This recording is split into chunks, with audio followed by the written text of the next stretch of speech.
하다 보면 성범죄 전문 변호사인지를 묻는 경우들이 있고, 또 다른 성범죄 전문 변호사님과 상담을 진행했는데 이런 이야기를 들었다고 하면서 조금 이해하기 어려운 말씀들을 하시는 경우들이 있는데요. 오늘은 성범죄 전문 변호사에 대해서 말씀을 드려볼까 합니다. 예전에도 전문이라는 말에 대해 설명을 드린 적이 있는데요. 전문이라는 말은 이제 성범죄 사건을 많이 하지 않는 변호사여도 아무나 붙여서 광고를 할 수 있기 때문에 성범죄 전문 변호사라는 말만 믿고 판단하시면 안 됩니다. 다만 전문이라는 말 앞에 대한변호사협회 등록이라는 말이 붙었다면 적어도 대한변호사협회에서 요구하는 일정한 조건을 충족한 것이기 때문에 이 말이 없는 것보다는 더 믿으셔도 됩니다. 그러나 제일 중요한 것은 이런 문구들보다 직접 상담하면서 내 사건에 대해 무엇을 근거로 하여 어떤 판단을 내리고 있는지, 그리고 사건을 어떻게 진행해 갈지에 대해 얼마나 구체적으로 이야기를 하는지 등 이야기를 들어보고 판단하여야 하고, 이런 과정에서 내가 그 변호사와 소통이 잘 되고 신뢰할 수 있는지도 판단해야 합니다. 성범죄는 객관적인 증거 자료가 없는 경우가 많습니다. 범행 자체가 다른 사람이 없는 장소, CCTV도 설치가 되어 있지 않은 장소 등에서 이루어지기 때문에 정말 그러한 일이 발생한 것은 맞는지, 그 일이 가해자의 범행에 해당하는 것인지, 두 사람 간의 합의하에 이루어진 일인지 등을 판단하는 데 있어 매우 어려운 경우가 대부분입니다. 이 때문에 진술이 유일한 증거인 경우가 많고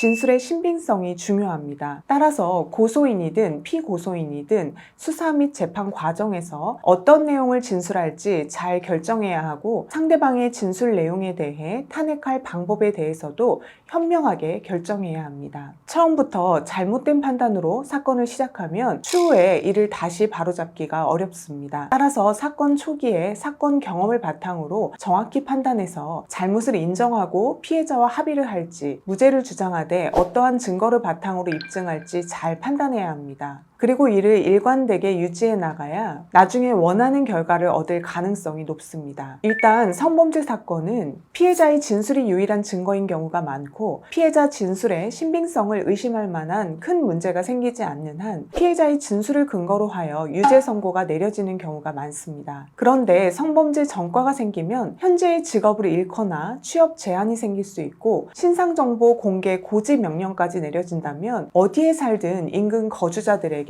자신이 성범죄자임이 알려지기 때문에 일상생활을 하는 것조차 어려울 수 있습니다. 또한 성범죄로 고소를 당했다는 사실이 유죄 선고가 나기 전에 주변에 알려지는 경우에는 그 사실만으로 이미 전과자 취급을 받고 이로 인해 명예가 실추되는 경우도 많습니다. 그래서 고소를 당했다는 사실만으로도 정신적인 스트레스가 매우 크고, 수사 및 재판 과정에서 정신과나 심리치료를 받는 피고소인들도 많습니다. 시간이 흘러 나중에 무혐의가 밝혀지더라도 최소 6개월 또는 길게는 1년이 지난 시점이기 때문에 이미 정신적으로 피폐해지고 그 밖에 많은 피해를 입기도 하는 것입니다. 제가 했던 사건 중에는 피해자가 먼저 만남을 요청하여 만나게 되었고, 성관계를 한 뒤 다음날 아침 식사도 함께한 후에 헤어졌는데 갑자기 강간으로 고소한 사건이 있었습니다. 의뢰인과 상담하면서 피해자와 주고받은 카톡 내역을 모두 전달받아 확인했는데, 피해자는 의뢰인에게 애교를 부리면서 만남을 요청하였고, 헤어진 이후에도 언제 또 올 것인지를 묻고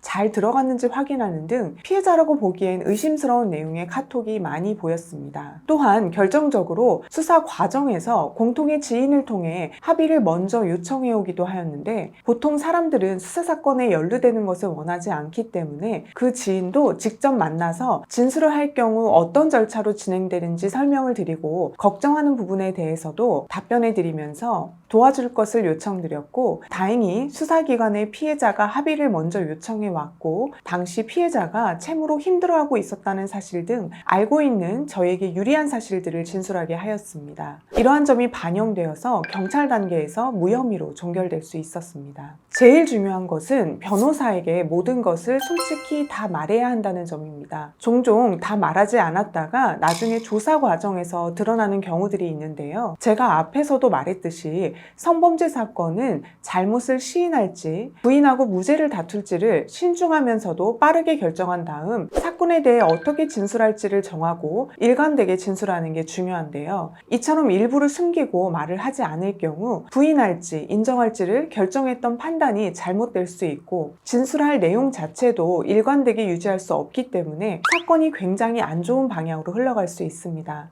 따라서 아주 작은 것들이라도 예를 들어 나는 물론 피해자가 한 말이나 행동도 기억나는 한에서도 모두 다 이야기를 해야 하는 것입니다. 그래야 변호사의 면담 과정을 통해 사건에 대해 어떻게 방어할지 제대로 결정할 수 있고 그 이후 사건을 진행하는 과정에서도 일관되게 대응하여 처음에 원했던 결과를 얻을 수 있게 되는 것입니다. 오늘 성범죄 사건 전문 변호사에 대해 설명을 드렸는데요. 성범죄로 고소를 당해 도움이 필요하신 분들이 계시다면 상담 전화로 문의 주세요.